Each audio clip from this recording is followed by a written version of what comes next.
We have security concerns with carriers hauling United States military freight, working for the United States Postal Service. We have all these crashes everywhere, innocent motorists being killed left, right, and center. Cargo theft has just gone through the roof in the last few years, in part because of ELDs, in part because of holes in the immigration system, in part because of the dodgy, non-domiciled CDL garbage that's been going on. These foreign gangsters who are parasitizing themselves on the trucking industry. They asked her, are you going to change it? And she's like, nope. They know that this stuff is happening, yet changing it is just not something they're willing to deal with until they have their 9/11 or something. They're out there driving a piece of equipment they were not trained for through some of the worst winter driving conditions, and they're driving like crazy, and they're just getting in accidents left, right. I hate to say, no, they're not accidents, they're collisions. Accidents are preventable. You cannot hold any of these people accountable. The FMCSA cannot march into an office in Serbia and say, you guys have gotten in 16 accidents in the last 6 months and we're shutting you down. They can't do it. They're in fucking Serbia. Okay? Right. So one of the points I make in my book is that these processes, right? The de-skilling of drivers, the driver shortage narrative, all of the collisions, all of the death and carnage on our roads, the theft, all of these problems in the trucking industry, the cost from that is being socialized.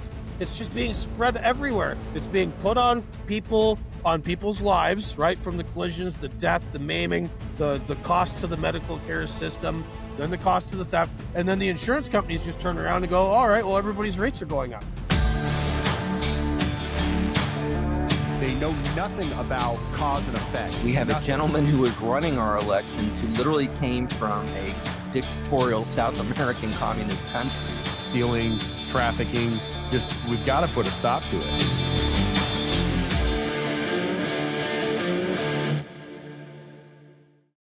Hey, welcome to the show. Today I am talking to somebody in the trucking industry again. And I love to keep having these conversations because this is, as I've said, one of the most important issues we can be talking about right now. The national security implications that are at risk due to what's going on in the trucking industry are significant. There are some massive issues in our largest logistics infrastructure apparatus in the nation. Okay. So we're gonna keep talking about this. This is my third guest to talk about this. And when I tell you like somebody is an expert in something, I mean it, but I really, really mean it today. I'm going to introduce you to Gord Magill. This is a guy who has a book coming out, and he has been writing op-eds and articles for all sorts of publications for years, 30 plus years in the industry. And, you know, what he's going to tell you, and hopefully you buy his book when it comes out in a month. Actually, you can pre-order it now, but when you buy his book, when you read his book, you're going to see some insane things, but we're going to talk about that today. So without further ado, Gord, welcome to the show. How you doing, brother? I am well. Sam, thank you so much for having me on your show, sir. I really enjoyed your conversation with my colleague, Danielle Chaffin. Yes. She's fantastic and an absolute force of nature. I met her a few years ago at the Mid-America Trucking Show in Kentucky, and she's been such a valuable asset to the trucking industry, and the information and research she's digging out and to help clean things up is phenomenal. And I'm so glad you had her on to help spread the message out, man. Thank you so much. Yeah, I'm actually trying. I've passed her name along to Sean Ryan's producer. So, and he even made the comment. He said, "Oh, great find." Hoping I can get her on the show. Who knows? Possibly get you on the show too. But this is something I would like a lot of the bigger shows to start talking about as well. But hey, if they're not, we're going to do it. We're going to do what we can, get this stuff pushed out. And so, yeah, it's that important. So tell us about yourself. Yeah. So, my name's Gord. I've been a truck driver for, be 29 years in April since I got my CDL. I drove around at night after high school, a little bit before that, in the city of Hamilton. I grew up in Southern Ontario, adjacent to Hamilton, which is where my dad was born. Canada's sort of Pittsburgh, two big steel mills. And I was working for a trucking company on the east side of Hamilton in a little place called Stony Creek. after school in the summertime. And my dad was a trucker, both my uncles, my grandfather. I like to tell people my grandfather, he landed on a beach at Normandy in a Sherman tank and, helped liberate Europe. Kicked some ass, took some names, lived to tell the tale, and driving and maintaining a tank brought him transferable skills to the trucking industry. So it was sort of only natural that he got into that. And I am the third generation, much like Danielle, in my family to be in the trucking industry. And it's taken me quite far. I've driven all over Canada. I did 4 seasons up on the ice roads. I managed to get work visas for Australia and New Zealand. I drove triple road trains in Western Australia. Did some logging in New Zealand. Been to all 48 continental U.S. states. I married an American later in life. I've now live in the United States. I've been here for 10 years. And, I've kind of been on, I've driven basically everything there is to drive as far as trucks goes.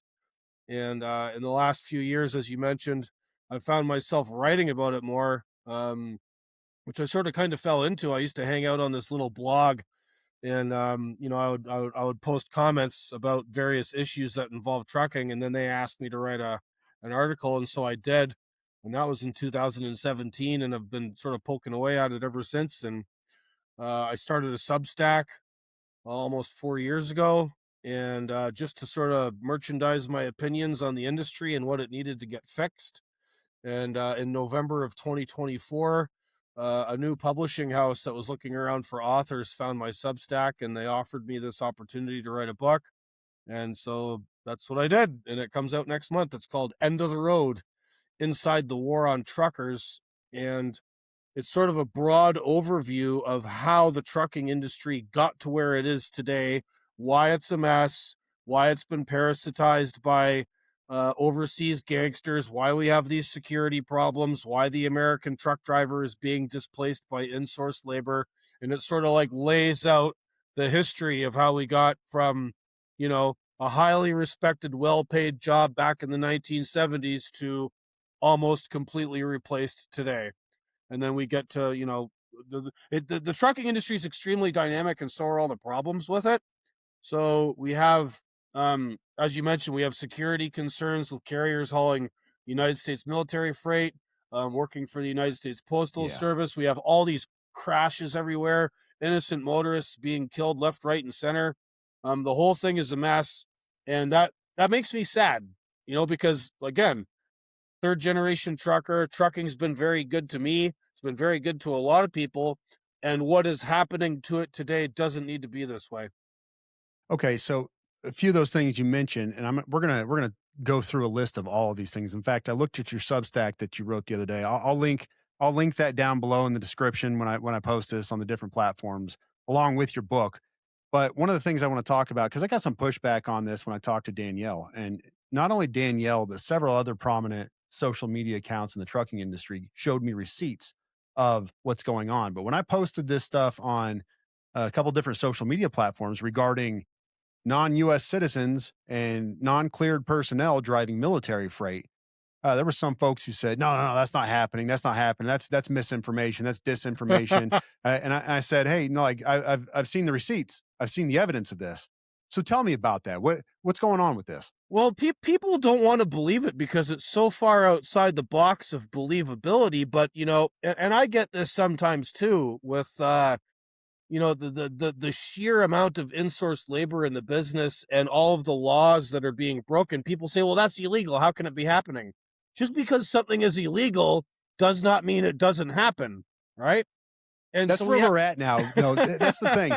We've experienced so much criminality over the last several years, and the same crowd that watches my shows or gets involved in these conversations are the same people that know that criminality is just exploded everywhere. Fraud is everywhere. Yet they still go, but that's illegal. You can't do that. Come on, man. Keep up. We're past illegal now. Okay. We're into reality and what's happening. But yeah, anyways, keep going. Yeah. So what's happened is that, man, how to put this in a broad sense and then bring it down to the security stuff. The North American trucking industry has been so parasitized by outside actors now, both brokering freight, driving the trucks, other layers of involvement in the business, that it's just sort of been accepted, and it kind of happened gradually and then all at once. And because the enforcement until Trump came along last year and Secretary Duffy started, responding to the concerns of all of us on FreightX and other social media, like, Secretary Duffy, to his credit, has been very responsive to on-the-ground intelligence about what's going on here. But prior to that, a lot of systems that were in place that were meant to prevent the law being broken, enforce regulations, make sure everything's tight, were decaying or were not being attended to properly, right? So with the military stuff, there's very explicit rules about brokering those loads out. But what happens is that someone from the military posts a load of some bit of equipment that has to go from one base to another. A guy who says he has trucks bids on the load or loads, it could be a bunch of them, and then gets them, right? Like he wins the bid for this segment of loads. And that person's cleared, right? Maybe. Okay. All right. They're supposed to be, but so let me tell you something, okay? This is the thing that I'm still trying to figure out. A lot of the investigations into what's going on right now are ongoing, okay? So 20 years ago, the trucking company I used to work for in Canada, that I got my start at, they used to haul stuff for the Canadian military. And then there's a plant in Ontario, in a town called London, which is about an hour and a half, 2 hours west of Toronto. There's a factory there that builds LAV-3s, the LAV-3 8-wheeled armored personnel carriers. Okay, General Dynamics Land Systems. It used to be owned by General Electric, but anyway, when the fireworks started kicking off after Iraq 2.0 started, that factory started kicking up and like just made thousands of the things. And the carriers that the American government had approved to haul military freight could not keep up with it. And so the trucking company I worked for in Canada was the only trucking company at that time that I'm aware of that was allowed to haul U.S. military freight, because there was a whole bunch of dealing going on to make sure they could expedite this stuff getting shipped. And then I had to, and all of the drivers at my company, we had to go in and get clearances and biometric, and I had to go to this like special office in Buffalo, and I was issued a security clearance, but there was all these rules. We had to have panic buttons installed in our trucks in case we got interfered with out on the highway or there was a problem. And so we were being tracked by the U.S. military at all times. Like, it was a big deal.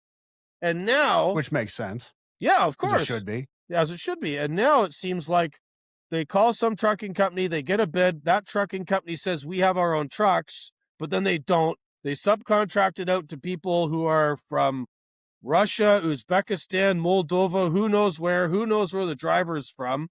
And we're, these incidents are being posted to social media, and that intelligence is getting to us, and it's true. We are getting the photos, we're getting video evidence. That's actually happening, and that tells us that somewhere along the way, between me as a trucker hauling U.S. military freight, having to go through all of these security clearances, and today, where none of that's happening, I don't know. Like, this phenomenon that Danielle and myself and others have discovered is fairly recent, like in the last few months. We don't know how long it's been going on for. We don't know where the holes are. We're trying to figure this out, and that stuff is ongoing. And that was the way it was explained to me, was that it was somebody coming in who had the clearance to bid on this stuff, but then it was being immediately sub-brokered to another agency, oftentimes based overseas, where we honestly don't know. And that's the other issue. Explain. So this is all, I need you to do this dummy style. This isn't your show. This is my show. For those folks who don't know trucking, explain how the broker process works, the brokering process. Okay, so think of a brokerage as an intermediary, right, as a middleman. So let's say you are company X and you are shipping out however many truckloads of your product, whether it's like 1 a day, 1 a week, 10 a week, 100 a week, 100 a day. You have all these loads, and you might not necessarily have a relationship with your own carrier. You might not have your own trucks. You might not have a direct relationship with a trucking company. So you go through a load broker who says they will handle that for you. This is a very common practice where a broker says, we will be your in-house logistics provider, and then we find you the trucks, which does make that a little bit easier depending on lanes. Sometimes you have certain loads going in some places and sometimes not. Sometimes it's irregular and it's like easier to find trucks on the spot market, and the brokerage will handle that for you. This is a legitimate part of the trucking industry, okay? It was not really a thing until after the Motor Carrier Act of 1980 was passed, and it deregulated the market and opened it up. But it is a thing, and I think what's happened is that since COVID, the brokerage industry has absolutely exploded, and we have I think we are like there's talk of overcapacity of trucks. There's also overcapacity of brokers.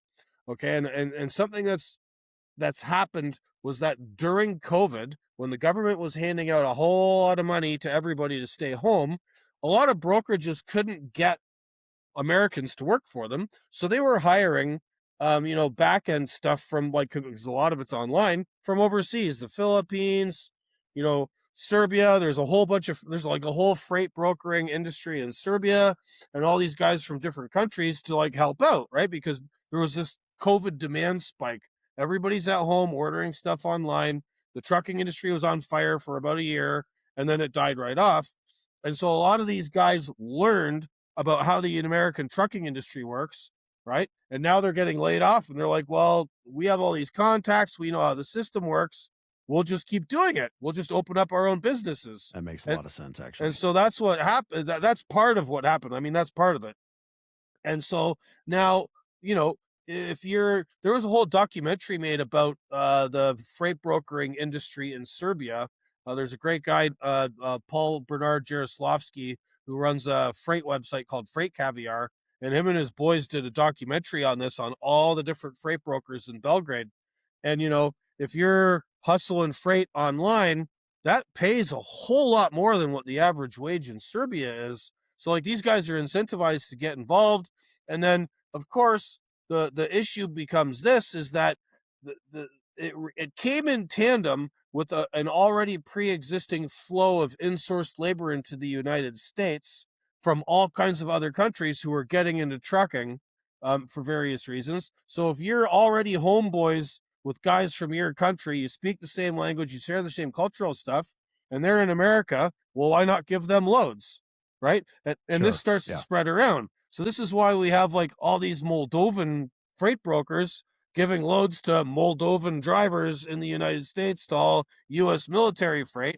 And as Danielle explained to you when she appeared on your show, most of these trucks have ELDs, cameras. There's all kinds of surveillance equipment on that. Plus, there's the information from the loads gets put into the back end in the ELD, shows up in their office in Moldova.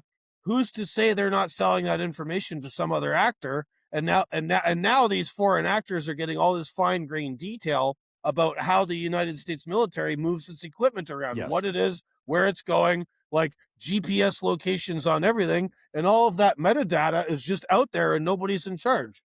This is the most significant thing. Everything he just said, if you need to back up and listen to that again, then do it. This is very important what he said. And this is what I want to emphasize again, because when I talked to Danielle about this stuff, a lot of this stuff was brand new to me. My previous guest, when I had spoken to her, that was more specific to something that was happening in the CDL licensing in Texas.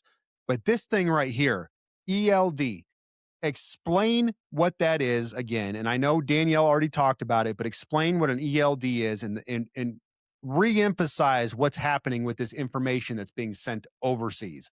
Sure. So ELD stands for electronic logging device, right? Truck drivers are supposed to work only so many hours. Those are called hours of service regulations. And previously, they were sort of enforced by paper logbooks, okay?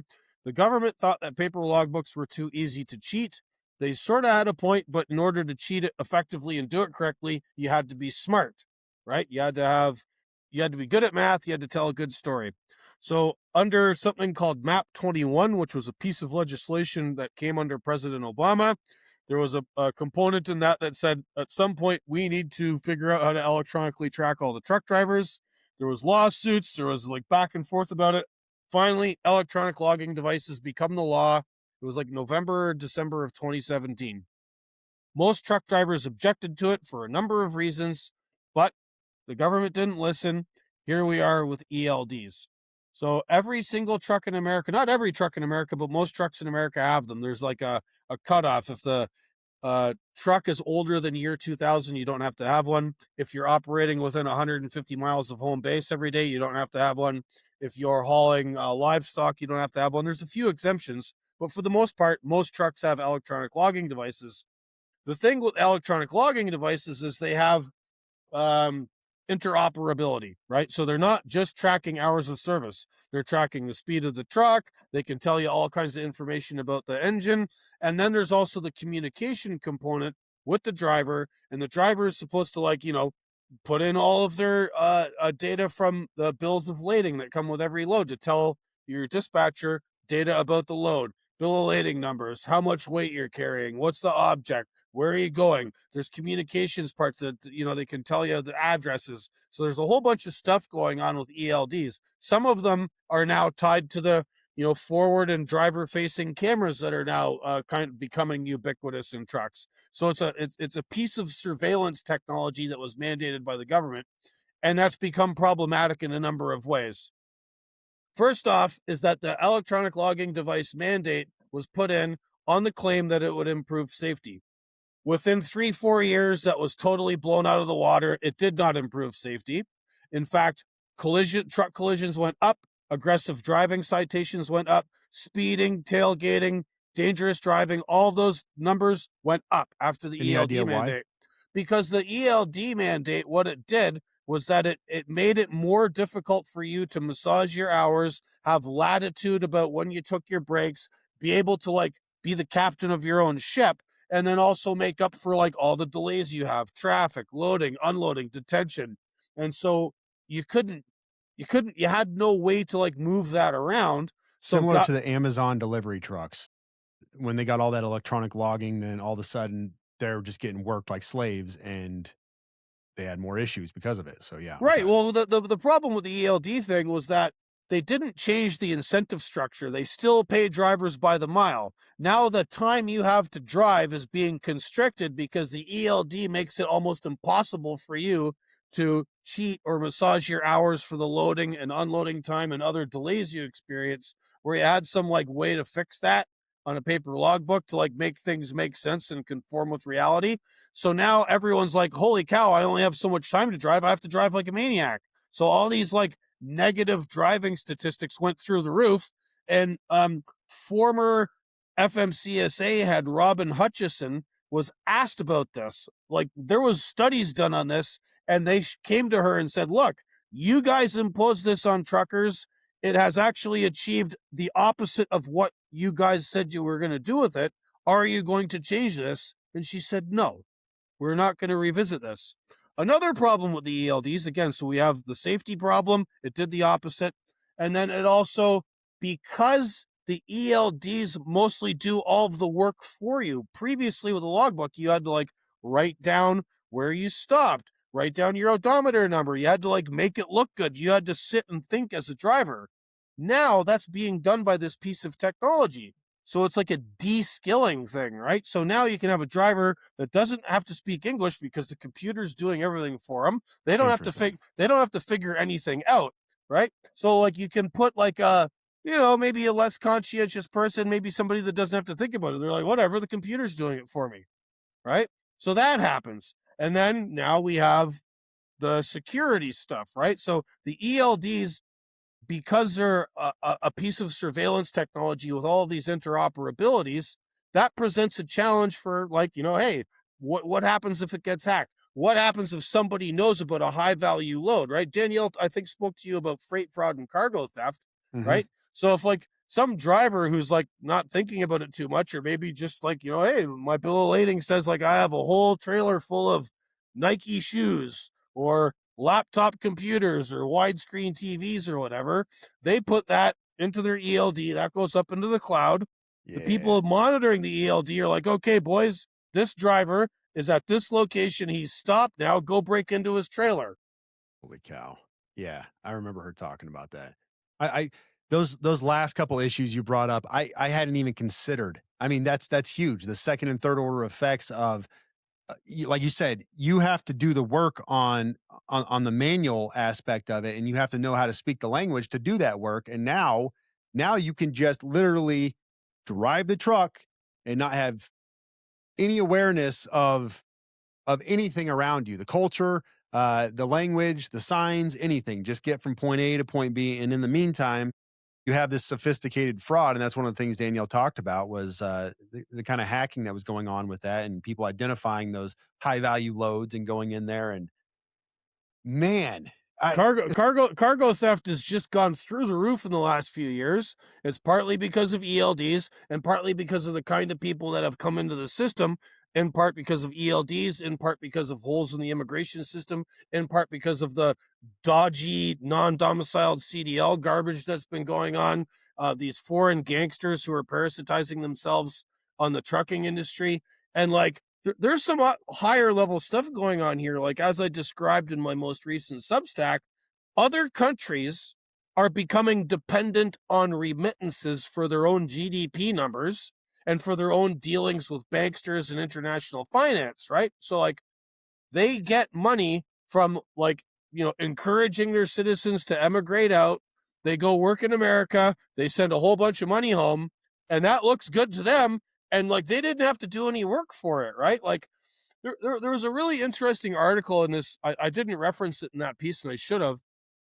There's a website called the Salisbury Review, and a guy a few months ago, or maybe last year sometime, wrote this article about how the global South is now they're sort of doing like a reverse colonialism thing here, where a number of countries like Mexico, Central America, African countries in Asia are just like, hey, if we allow all of our citizens to emigrate to Northern Hemisphere, Western countries, they live and work there. So that like takes some political pressure off us because like we're corrupt and our countries suck and we don't have to worry about these guys because they're away. They send money directly to us in the form of remittances, which increases our GDP. Mm-hmm. And we don't have to deal with like the IMF or the World Trade Organization. We don't need to get loans anymore because those loans come with strings attached. If like a bunch of our citizens are working in the global north and sending money home, we don't have to meet anybody else's conditions. The money just shows up. We don't have to do anything except tell our people, go work for the gringos. See you later. Get out of here. Right. It's a win-win-win for people in charge of corrupt or dysfunctional countries that don't want to do anything to fix it. So the trucking industry, in essence, the way it's designed now is incentivizing other countries to send their people to our country. So it's incentivizing immigration and thereby illegal immigration because, all right, let's back up this a little bit. And we're going to get into your Substack a little bit because you talk about India a lot. So the problem we have with the H-1B process here in America right now is it was designed to bring in skilled labor. It was designed to bring in scientists, doctors, folks like that. And in fact, having these conversations with liberal family members of mine who say, oh, what's going on? This is terrible. What Governor Abbott is going to do to, the H-1B process and all this. And I said, first of all, that article's wrong. He's not going to do half of that, but that's beside the point. The problem with the H-1B process is it has been completely polluted with what you described earlier, which is taking care of their own. We have families bringing in, you get somebody over here on a visa and then they bring in as many family members as they can.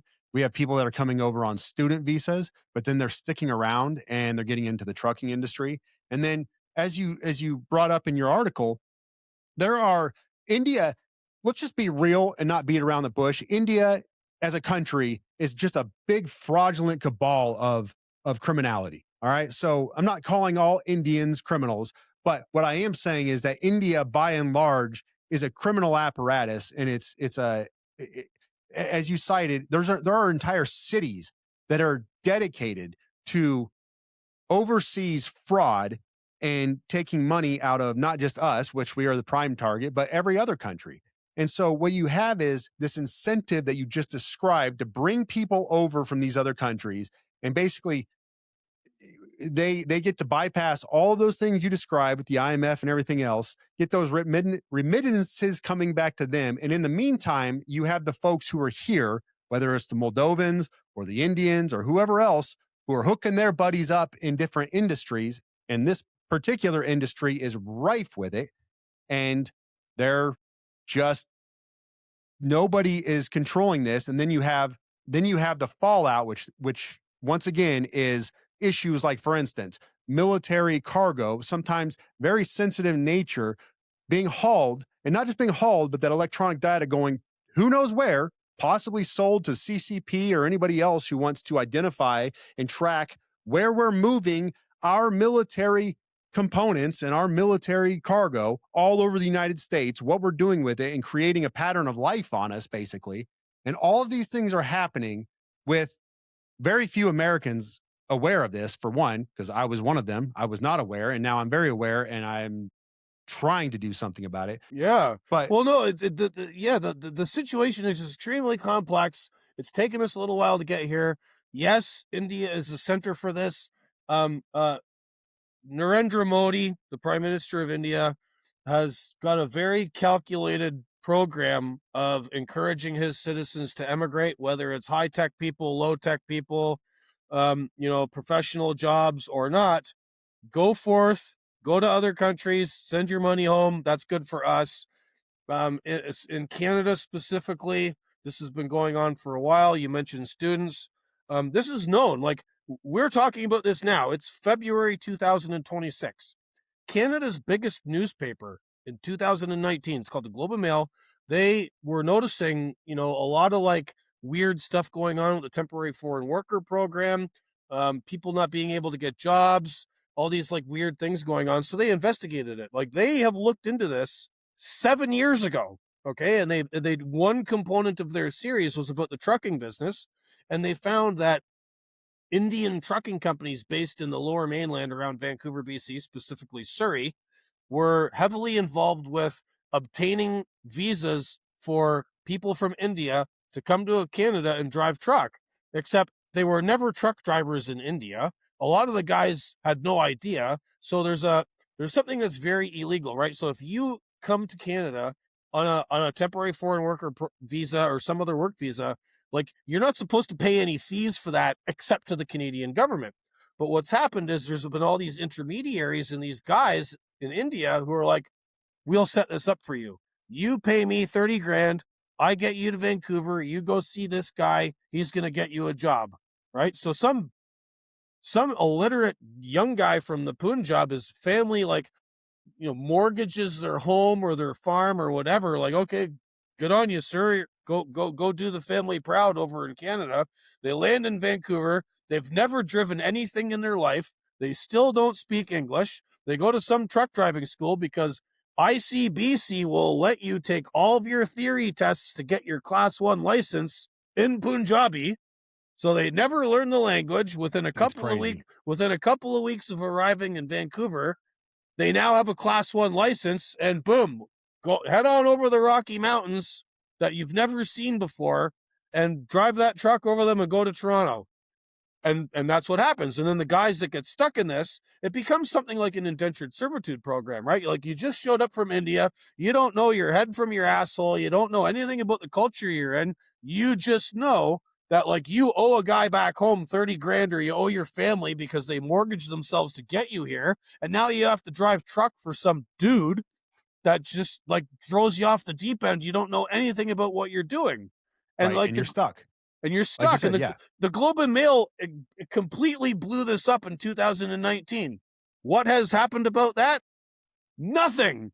It got worse. The TFW program increased. All of this scamming increased. Trudeau's government did nothing about it. Well, what did we see with Minnesota when Nick Shirley came out? This was the most explosive thing ever when he ripped the veil off of what was happening with this fraud in the daycare centers. But then we found out, no, we knew about this for like 7 or 8 years. They've been doing this. They've been testifying about it. Like, representatives have been testifying in their legislature about it.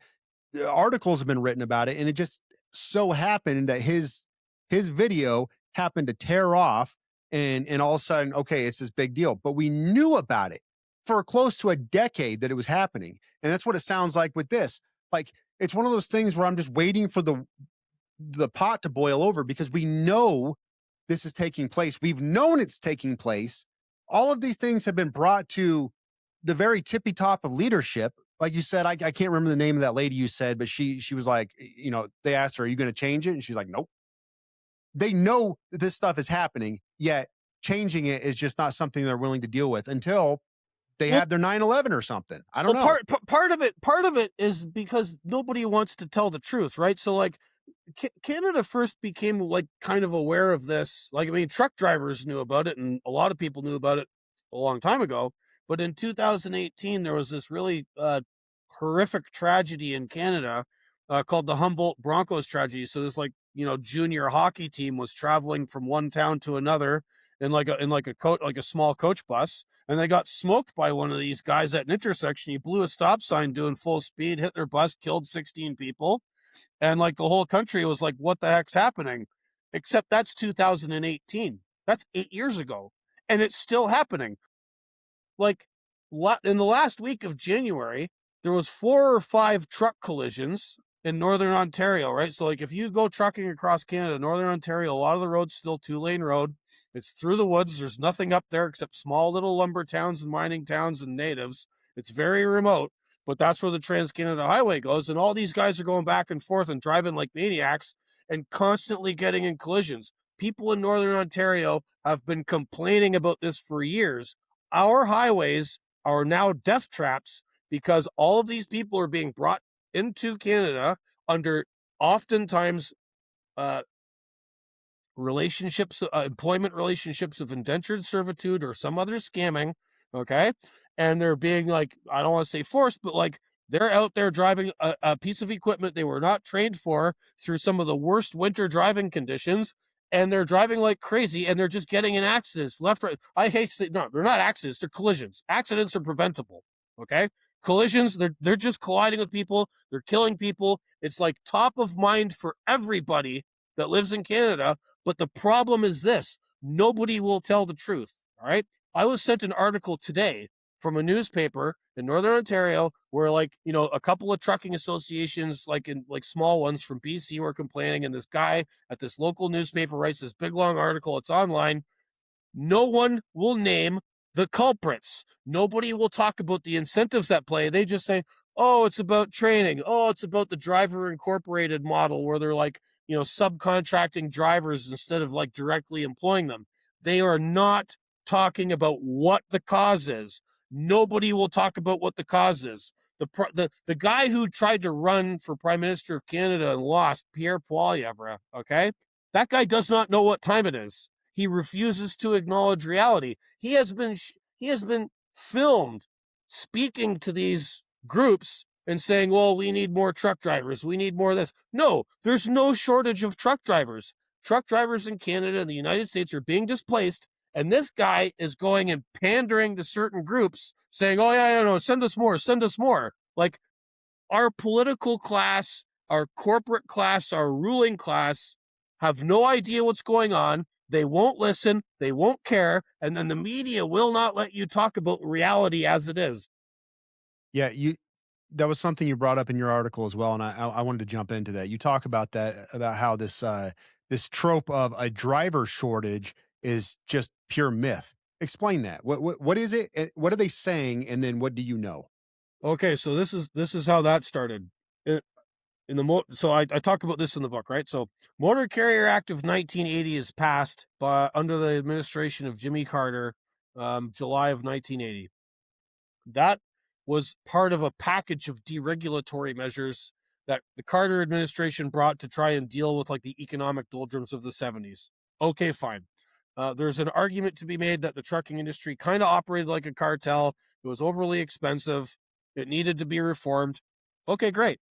The problem is in the aftermath of that, right? So they open up, they went from one extreme to another, and they completely opened the market to where anybody could sign up to register for a trucking company, get a motor carrier number, borrow some money, buy a truck. You don't even have to have any experience in trucking. Anybody could open a trucking company. So competition became fierce. It drove rates down. It drove wages down. And so through the early to mid 1980s, as the effects of this opening of the market took place, and then the prices start going down, a lot of truck drivers at that time are like, I'm not working for less. So some guys like start quitting. Fair enough, right? So in 1987, there's a corporate lobby group in the United States, and I'm going to name them because they're a corporate lobby group. It's political speech, and I'm allowed to say it, and you're allowed to broadcast it. They are called the American Trucking Associations. They do not represent a single truck driver in North America. They represent very large carriers who have thousands of trucks. The American Trucking Associations in 1987 start complaining. They come up with this term, the driver shortage, truck driver shortage. It starts popping up in the media in 1987. And So this was propaganda. Basically, they commissioned a study, which is to say they paid someone to tell them what they wanted to hear, and that we have a shortage of drivers. What they didn't say is that there was no shortage. People were quitting, right? And so instead of like, maybe we need to change things, maybe we need to pay more, maybe we need to improve the conditions, no, we just need more people. That narrative has been around since 1987, and nobody questions it because of a particular cultural thing we have in America, which is sort of downstream of the Puritan work ethic, right? Everybody wants to have a job. All politicians talk about jobs. So when the American Trucking Associations is talking about this driver shortage, anytime a trucking company said, hey, we need some money to help train new drivers, local politicians, state politicians, oh, hey, we're making jobs for people. Here's a grant. Here is a subsidy. That became a system, right? It became a system of what I call stealth corporate welfare, masking itself as a jobs program. And so now these large trucking companies, they are like, well, hey, if we lose 100% of our drivers every year, who cares? The government's going to help us train new ones. That's been going on for decades. So before the insourced labor and the non-domiciled CDLs and all these guys from overseas coming here, the American trucking industry was just chewing through people. Now, that's not to say all of them were doing that. There are very good trucking companies. There are companies that look after their drivers and they play by the rules and they play by market principles, but they are in the minority. The major players in the long-haul truckload industry, what we call mega carriers, who are often mostly members of the ATA, they don't do that. They are wards of the state, right? So that's where the driver shortage narrative comes from. And until a few months ago, the ATA was still pushing it. And that narrative ran into COVID. It ran into a demographic change. It ran into the immigration crisis. And then it basically turned the trucking industry over to outside countries. Wow. Okay. What you just said in there, that's not hyperbole. You said the majority of trucking companies. Say that again. Not the majority, but the biggest trucking companies, the people that employ the most amount of drivers, the people with the highest number of trucks. They're not the majority of the industry. They just own the largest number of trucks. Okay. All right. Noted.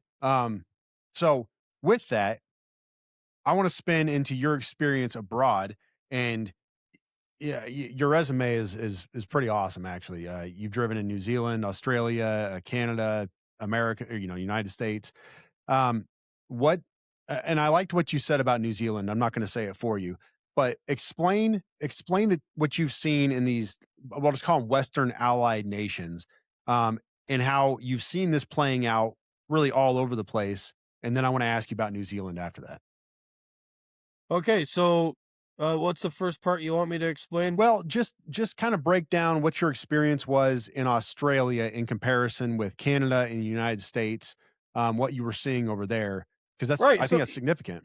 Yeah, so their trucking industries are regulated a little bit differently, and then there's cultural differences. They're small, but they're significant. And Australia and New Zealand both have what they're basically graduated licensing systems. So Australia has that as well. Okay. Yeah. Missed that part. Okay. Yeah. So Australia and New Zealand, you cannot just go to a CDL mill and take a course and get your big truck license in 3 weeks, which is huge. And I saw you point that out. You said, as it should be. I wish we would adopt that over here. And that's why wouldn't we? It makes sense. I mean, obviously, you need to have like you got to have some carve outs for people that are good with equipment or grew up on farms or live in rural areas. There's little Okay, exceptions sure. that can be made for people, and that's fine. But in general, those countries have decided that like you don't just let someone drive a big truck down the road if they don't have any experience, right?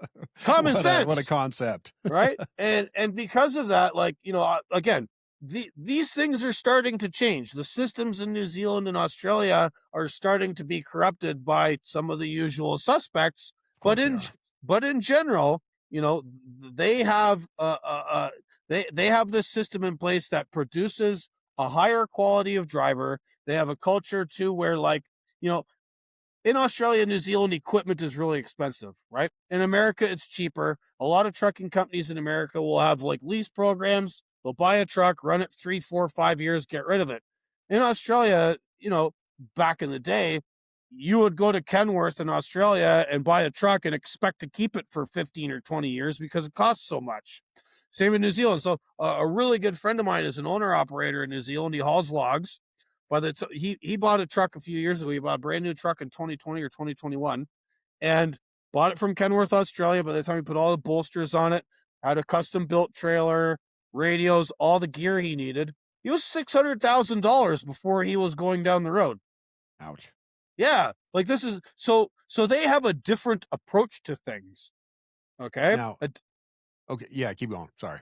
Right. So they just they're a little bit more practical, especially the Kiwis. You know, Australia is a little bit different from them, but in general, graduated licensing system, a little bit different regulatory regime, a longer term approach to stuff. So keep the equipment longer, treat drivers a little bit better. They don't have this like churn and burn thing like ATA people do here in the United States, where it's like, whatever, we'll just get new drivers and get the government to pay for it. Like, it's just a different mindset down there. So what is, and maybe you don't know the answer to this, but if I had to do a compare and contrast between indigenous Australians and immigrants, what would it look like in Australian versus over here on the mainland? So, yeah, if you move to Australia and you are a trucker from another country and you can prove it, and you can prove the experience from certain countries, they will let you bump up through their graduated system. But that's difficult, and you have to have lots of documentation. So you're not just coming in from India and jumping in on a fraudulent program to get a CDL. Well, they're trying.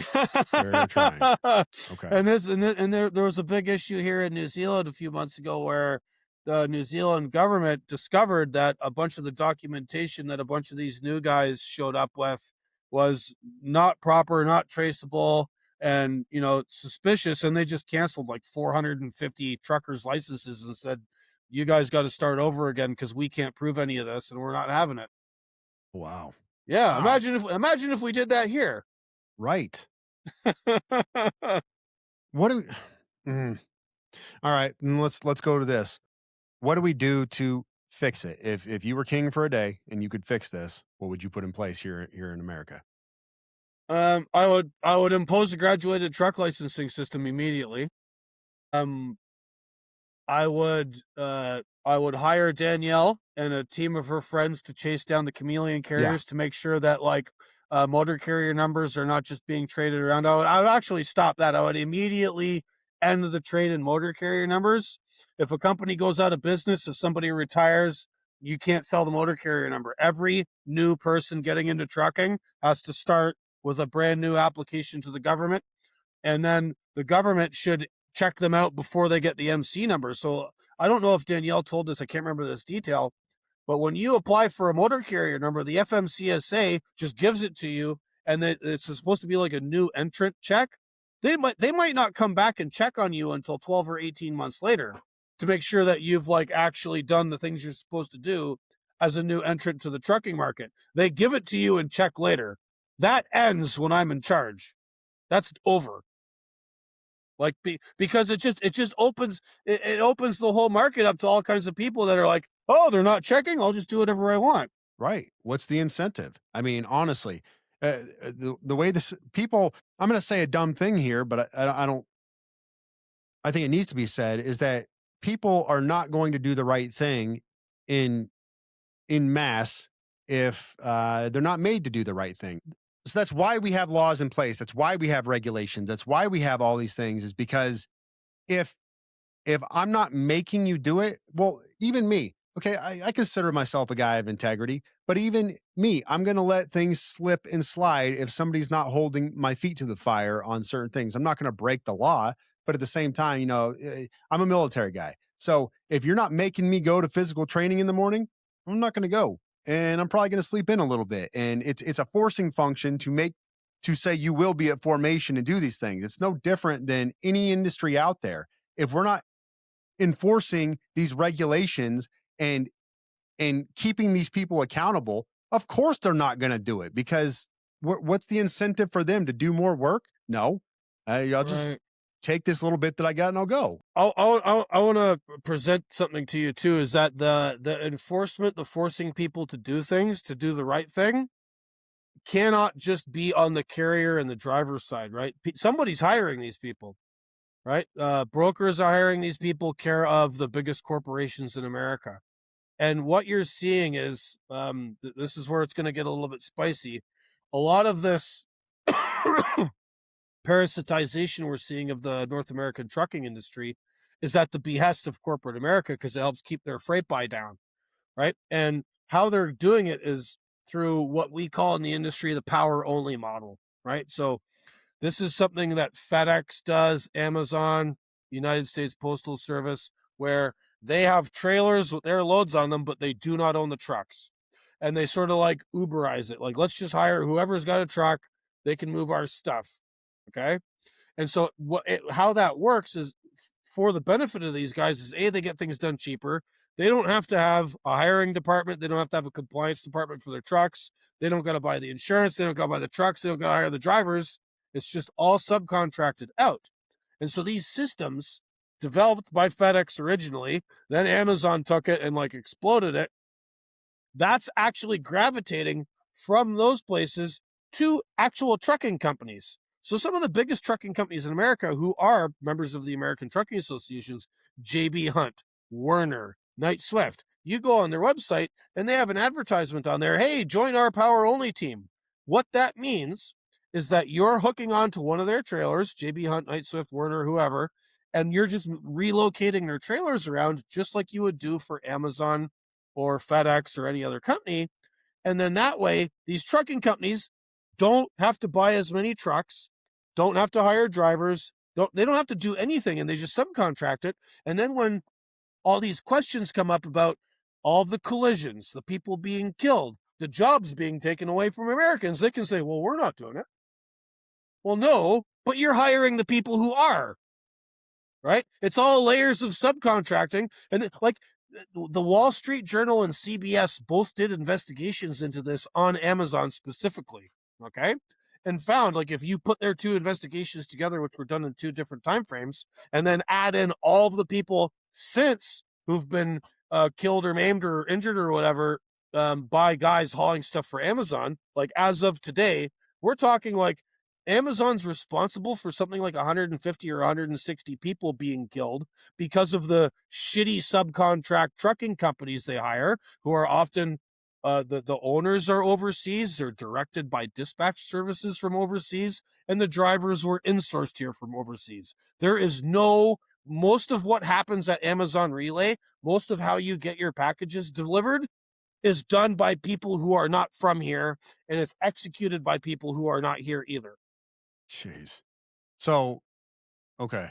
And there's no accountability. This is the problem. Yeah. That's fine. Like, whatever. I'm not here to like rag on people from other countries. I'm not like, xenophobe racist guy. This has got nothing to do with it. No, I haven't gotten that at all from you. You cannot hold any of these people accountable. The FMCSA cannot march into an office in Serbia and say, you guys have gotten in 16 accidents in the last 6 months and we're shutting you down.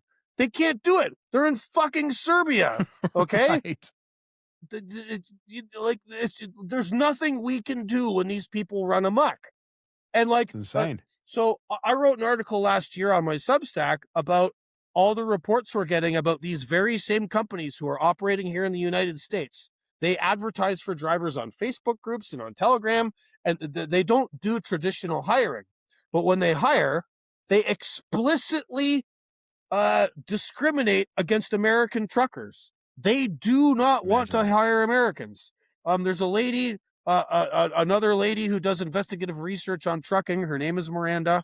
She runs a YouTube channel called Trucking Made Successful, and she was like trying to teach people how to like be good at trucking and deal with dispatch and deal with these issues. And she sort of like Danielle saw all these problems and started like doing research on this stuff.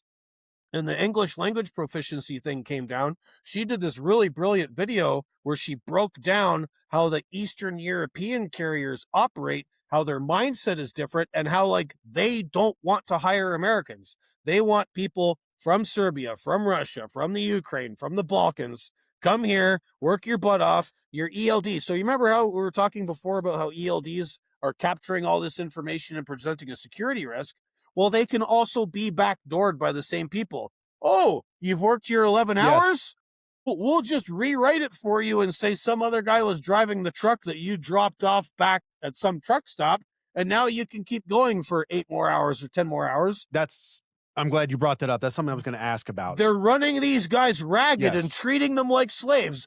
If you are interested in like being pro-labor, pro-safety, pro-like human being, you have to be against this system. It's exploitation all the way down. No, that is something that Danielle brought up, and I'm glad you said that, because there's another issue with that as well. And this is speculation on my part, but maybe you have evidence to support this. We were talking earlier about these high value loads that were coming through, and they were being identified from the ELD, and the ELD data, and they were saying, "Hey, this is carrying such and such. Let's go jack this or whatever." Is there any evidence of inside criminal activity where these companies are identifying their own trucks and having contracted criminal elements come in and jack their own trucks? Is there any? That seems like it would be, because that's what the mafia did. The mafia developed their networks, and that's how they used to operate. That's a good question. It's sort of exposed in the numbers. The freight fraud and cargo theft are now like they're reaching into the hundreds of millions, if not billions of dollars a year in cost to the industry now. Things just being stolen and disappearing, and it's happening. It needs to be hundreds of billions. I don't know about hundreds of billions, hundreds of millions. Hundreds of millions. Okay. All right. I heard you wrong. I was like, whoa. Yeah. Okay. But even still, hundreds of millions. All right. Okay.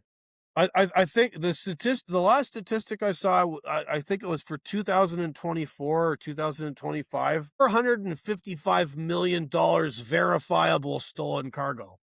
Jeez. Yeah. Jeez. That's a drag on the economy, and then that stuff just ends up on the black market. There was a big bust that made the news here a few months ago about a outfit in California, and the cops just like told it like it was. They called them the Sing organization because everybody involved was named Sing. Same thing, big screen TVs, electronics. They were just like grabbing trailers from places where they knew that they were parked, taking them to somewhere else, emptying them out, and then selling everything from inside that trailer on the black market for cash. Jeez. Hey, so along with this, I interviewed a guy in the oil industry the other day, and he has several hundred wells down here in the Permian Basin in Texas, and he was talking about the same thing, oil theft. And the crazy thing is that all of these folks are a part of it. They're not a part of it, excuse me. The cartel is a part of it. All these industry bigwigs know about it. And basically what they've said is, and this is verifiable because there's articles written about it. They did a whole survey on them, and I think it was like almost 70% of the industry is like, yeah, we've had oil stolen. We know about it, but it's not worth their time to enforce. So they basically just tell their guys out there on the ground, they say, if they come out here and you see them, jacking oil off a well, just leave them alone. Don't get mixed up with them because we don't want to get involved with it. And they're willing to take the loss for it. It sounds like the same thing here where it's like, we know about it. We're just going to take the loss because it's not worth our effort. Well, what happens with that loss is it gets eaten up by the insurance companies. And then the insurance companies turn around and it gets put out to us. It gets socialized, right? Yep. So one of the points I make in my book is that these processes, right, the de-skilling of drivers, the driver shortage narrative, all of the collisions, all of the death and carnage on our roads, the theft, all of these problems in the trucking industry, the cost from that is being socialized. It's just being spread everywhere. It's being put on people, on people's lives, right? From the collisions, the death, the maiming, the cost to the medical care system, then the cost of the theft, and then the insurance companies just turn around and go, all right, well, everybody's rates are going up, right? And then your local emergency responders, they need more money now because they have to respond to more calls from all the crashes and collisions. Like, everybody else is paying for this except the people responsible, because it's being diffused across all of these systems. It's literally like, if you're that kind of person that likes to like complain about socialism, this entire system is socializing the costs onto the taxpayer, the citizenry, onto everybody. You're right. No, it's no different than anywhere else. You know, why do you pay higher costs at Walmart? Because they have to pay for anti-theft protection. They have to pay for all the stuff that is stolen, which is in the billions of dollars. So all of that gets socialized through all the Walmarts and Sam's Clubs and all the other, all the other places that they own, and everything goes up a little bit. But same thing, industry, you're paying more because those regulations don't hold the entities responsible to account, and so you have to pay for it. No, that's right. You mentioned something earlier, if you don't mind me going on a tangent. You mentioned the cartels. So one of the problems with the trucking industry is that, especially with the parasitization of it from our friends from the Punjab, is the narco trafficking. I wrote an article about this. It's basically all I'm doing is like collating publicly available info. I'm not doing anything special. I'm not like Mr. Investigative Journalist. I just went through news articles and listed them all out and asked the question, what's going on here? Because the cartels are now using all this in-source labor, right? So if you're an American truck driver and you go to the border at Mexico or say, pick up a load, you know that, there's a risk, right? Mm-hmm. So you might not do that. If you're a guy that just got fresh off the donkey route, like you were human trafficked through Mexico into the United States or Canada to go truck driving for one of your homeboys, and no, for real, it's called the donkey route. Like I included a video about this. There's a whole documentary on it. Like these guys show up here, they get put into a truck and said, haul this load. Then they get busted by the cops, either coming into Canada at the border between Mexico and the U.S., or the cops pull them over somewhere and do like a walk around with their dogs. They sniff something and they get busted distributing it throughout the U.S.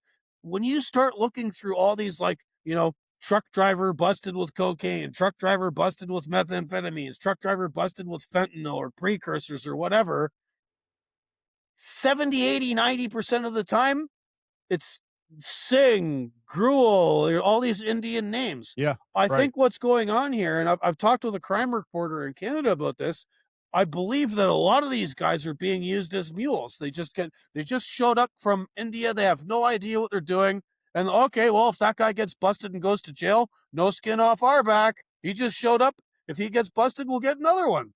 I've seen some of the videos. Like, yeah, it's apparent. When you see one of these Indians standing there at the back of their truck in handcuffs, and they're looking around because they can't speak English and they don't know what's going on, and they don't know why these cops are going through the back of their truck, and they're just lost. And they're like, I'm just standing here. And I have no idea what any of this is. They're completely unwitting in this. For the most part, I mean, I think some of them that have been around a little while might know. I don't know if they've been around, but if they just got off that donkey route you were talking about, I guarantee they don't know. Yeah, no, and like, again, exploitation. So there's exploitation by the trucking companies and then the customers that are hauling stuff for, and also cartels. Every single, it's a weekly occurrence in Canada where you get some news. Truck driver busted at the border going into BC, at the Blue Water Bridge going into Ontario. The Blue Water Bridge between Port Huron, Michigan and Sarnia in Ontario, it's almost every day. Like, some guy just gets busted there with cocaine or meth or something. It's like, a friend of mine lives near there, and he tells me about it. He's like, yeah, the Canada Customs impound yard is always full. There's always trucks and trailers in there because they're constantly busting these guys. It's ridiculous. It is. And on top of the drugs, and I'm sure there's an element of human trafficking in there as well. I would imagine those people are winning if they are conducting human trafficking. But let me ask this as well. What have we seen in talking about national security and all that? What have we seen as far as okay, so how do I phrase this? We have a lack of accountability across the entire system.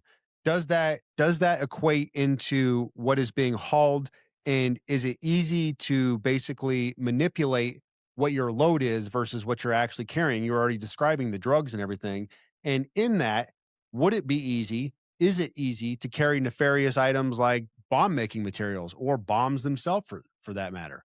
Could be. Or- I mean, so here's the thing, man. Like, most trailers and trucks are loaded on private property and nobody knows what's going on. Nobody inspects anything. Like, you get pulled over by a traffic cop. Let's say you get busted speeding. The cops don't like immediately break open your trailer and search your truck. Like, they have to have a reason for that, right? Like, they have to have just cause to search you. Most freight moving around the United States and Canada is never searched. Your likelihood of being searched increases once you go over the border. But yeah, you could be carrying anything. Okay. So let me paint a picture really quick, and then we'll wrap this up a little bit. The picture is this, and this is the first person I talked to. She talked about the thousands of Afghans who were former Afghan national military that were coming through the CDL licensing process in 2021.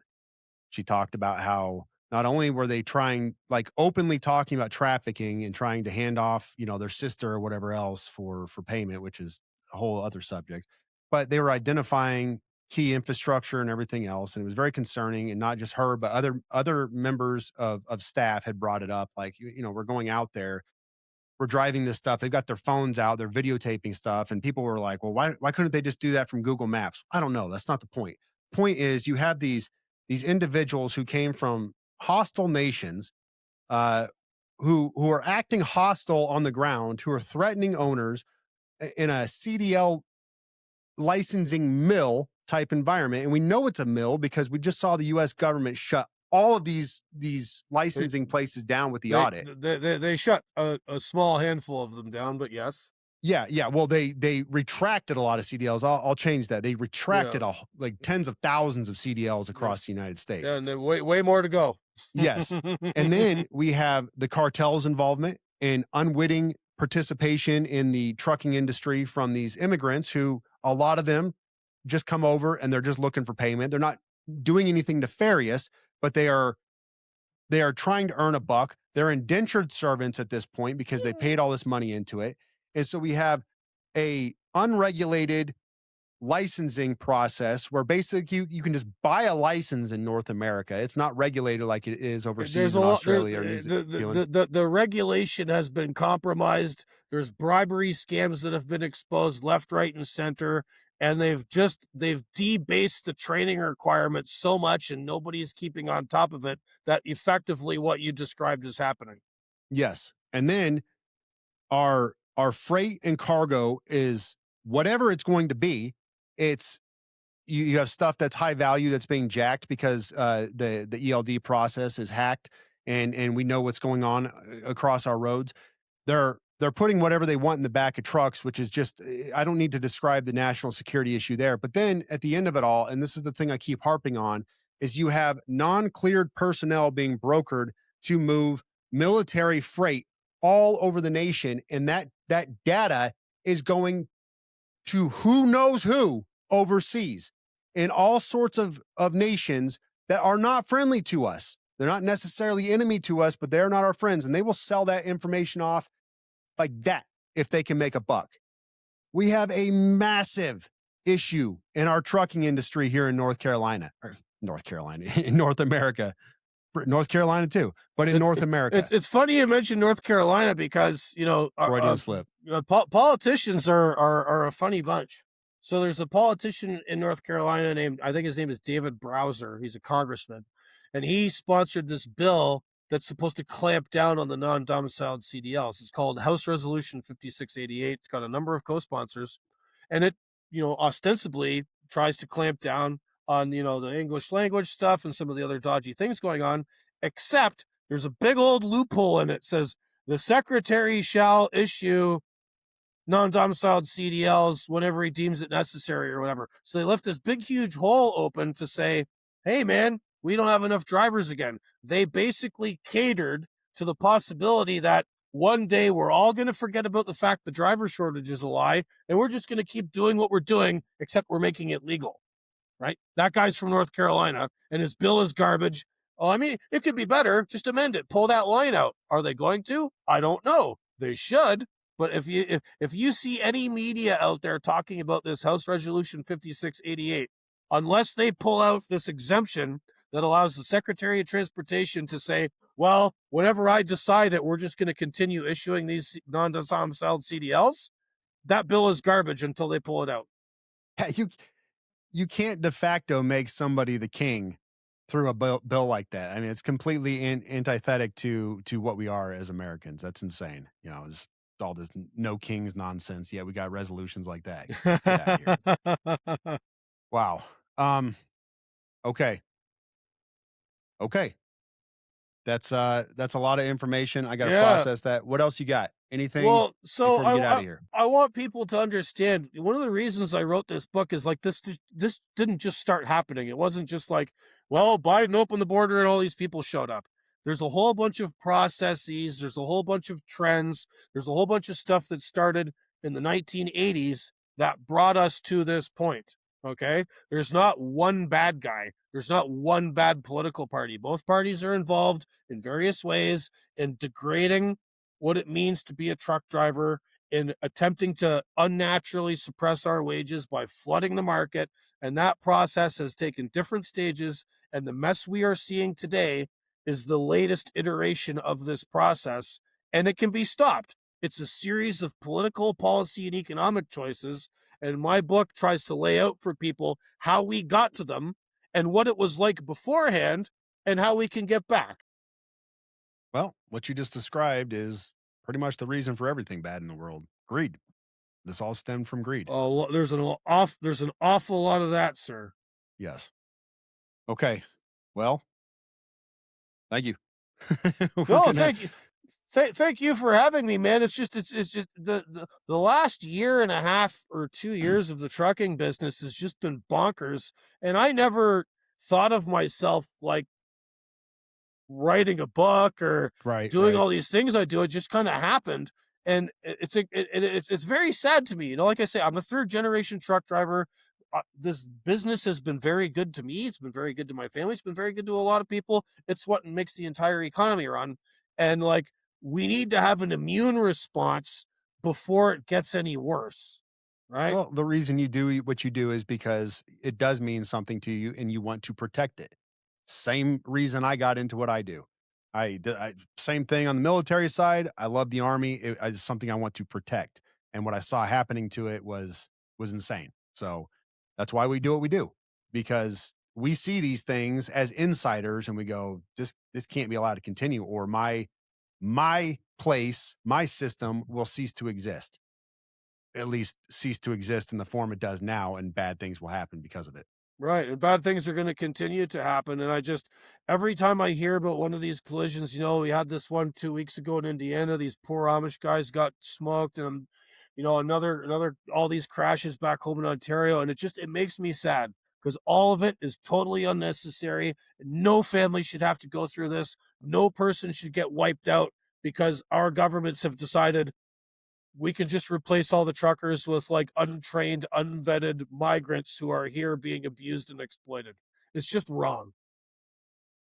Well said, sir. Gord, thanks for coming on.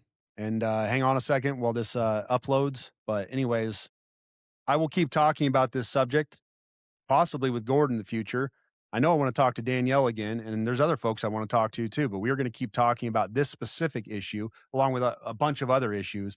But we've got to make change here, and we've got to circulate what we are learning from these experts in the industry to everybody else in our, not just America or not just in the United States, but in Canada and everywhere else too, because this is not going to get better unless we go to our representatives and demand change. So with that, Thanks for hanging out. Thanks for listening. I'll talk to you guys next time. See ya.